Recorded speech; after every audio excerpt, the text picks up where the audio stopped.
ఇల్లు కొనే ముందు కేవలం 10 నిమిషాలు ఆలోచిస్తున్నారా లేక 10 విషయాలు కూడా చెక్ చేస్తున్నారా?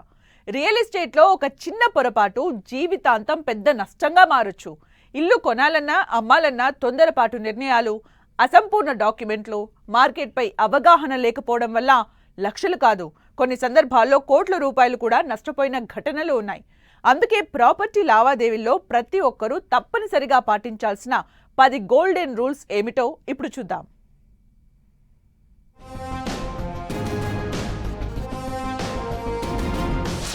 ప్రాపర్టీ కొనే సమయంలో ఏ డాక్యుమెంట్స్ పరిశీలించాలి?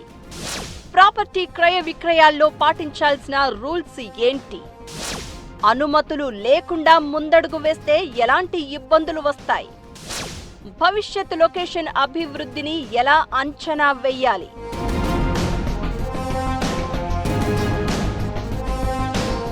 ఇల్లు కొనడం ఎన్నో వ్యయ ప్రయాసలతో కూడుకున్న వ్యవహారం. ఇదే సమయంలో ఇల్లు అమ్మడం కూడా అంత సులభమైన వ్యవహారం కాదు. ఇల్లు కొనే సమయంలో, అమ్మే టైంలో చిన్న పొరపాటు జరిగినా నష్టం చాలా ఎక్కువగా ఉంటుంది. మీరు భవిష్యత్ అవసరాల కోసం ఇల్లు కొంటున్నా, లేదంటే మంచి ధర కోసం అమ్ముతున్నా పక్కా ప్లానింగ్ ఉండాలి. కొందరి దగ్గర డబ్బులు ఉన్నా ఎలాంటి నిర్ణయాలు తీసుకోవాలో తెలియక భారీగా నష్టపోతారు. తొందరపాటు నిర్ణయాలు, పూర్తి వివరాలు తెలుసుకోకుండా ముందుకు వెళ్లడం వల్ల ఆర్థిక పరంగానే కాదు, న్యాయపరమైన చిక్కుల్లో ఇరుక్కుంటారు.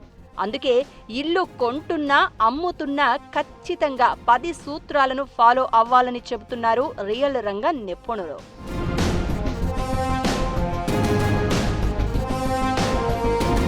స్థిరాస్తిని కొనడం లేదా అమ్మడం మన జీవితంలో అతి ముఖ్యమైన విషయం. ఇందులో మోసపోకుండా ప్రజలు చాలా జాగ్రత్త పడాలి. మీరు ఎందుకు కొంటున్నారు, ఎందుకు అమ్ముతున్నారు అన్న విషయంలో స్పష్టత ఉండాలి. పెట్టుబడి కోసమా, స్వీయ నివాసానికా, లేక అత్యవసరంగా డబ్బు అవసరమా? ఈ ప్రశ్నకు సమాధానం ఉంటే సరైన నిర్ణయం తీసుకోవడం సులభమవుతుంది. అలాగే ఆస్తిని కొనేటప్పుడు అన్ని రకాల పత్రాలను పరిశీలించాలి. Link document, title deal, EC కనీసం 30 ఏళ్లవి ఉండాలని, అన్ని అనుమతులు ఉన్నాయో లేదో చెక్ చేయాలని ఎక్స్పర్ట్స్ చెప్తున్నారు. రియల్ ఎస్టేట్ రంగంలో తొందరపాటు నిర్ణయం నష్టాలకు దారితీస్తుందని, ప్రతి డాక్యుమెంట్ క్షుణ్ణంగా చదివిన తర్వాతే సంతకం చేయాలని ఎక్స్పర్ట్స్ చెప్తున్నారు.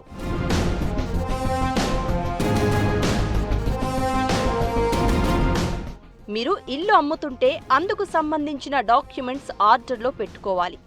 యాజమాన్య హక్కులను నిరూపించే టైటిల్ డీల్, ప్రాపర్టీ ట్యాక్స్, విద్యుత్, నీరు, సొసైటీ మెయింటెనెన్స్ కి సంబంధించి నో డ్యూస్ సర్టిఫికెట్లు అన్నీ రెడీ చేసుకోవాలి.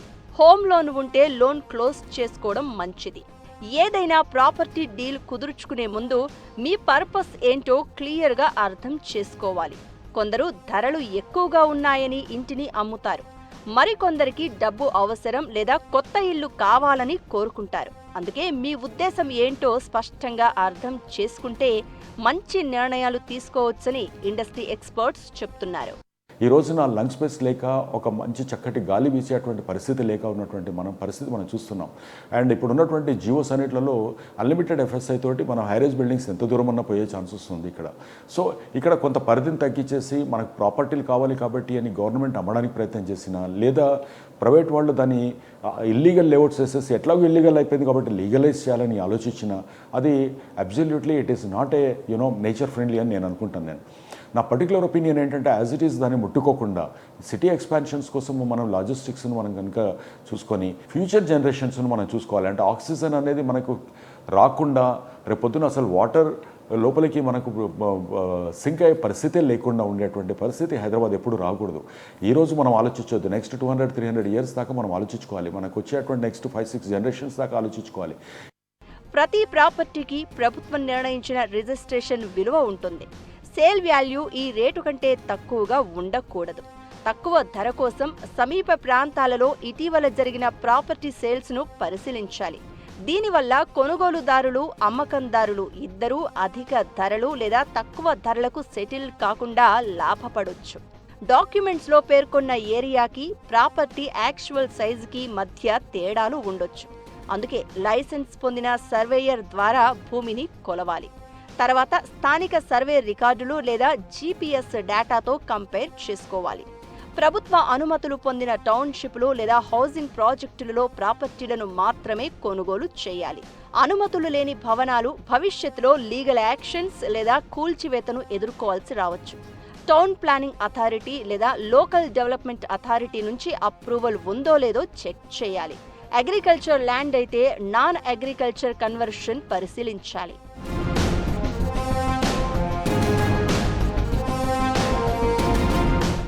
ప్రాపర్టీలో నీటి సరఫరా, విద్యుత్, మురుగునీటి సరఫరా, సరైన రహదారి సదుపాయం వంటి ముఖ్యమైన సౌకర్యాలు ఉన్నాయా అని నిర్ధారించుకోవాలి. ఈ సౌకర్యాలు లేకపోతే చాలా సమస్యలు రావడంతో పాటు ఆస్తి విలువ తగ్గుతుంది. మన దేశంలో ఆస్తి వివాదాలు సర్వసాధారణం. కొనుగోలు చేసే ముందు ఆస్తికి సంబంధించిన ఏవైనా కోర్టు కేసులు, కుటుంబ వివాదాలు లేదా చెల్లించని లోన్లు ఉన్నాయా లేదా సరిచూసుకోవాలి. ఎన్కబరెన్స్ సర్టిఫికేట్ వెరిఫై చేసి ఆస్తి చట్టబద్ధంగా స్పష్టంగా ఉందో లేదో తెలుసుకోవాలి. ప్రాపర్టీ కొనుగోలు లేదా అమ్మకానికి ఎప్పుడూ తొందర పడకూడదు. డాక్యుమెంట్స్ వెరిఫై చేయడానికి, ఖర్చులను అర్థం చేసుకోవడానికి, అవసరమైతే నిపుణుల సలహా తీసుకోవడానికి సమయం కేటాయించాలి.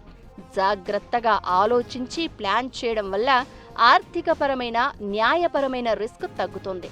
ప్రాపర్టీ కొనాలన్నా, అమ్మాలన్నా తప్పకుండా ఈ సూత్రాలను పాటించాలని వారు సూచిస్తున్నారు.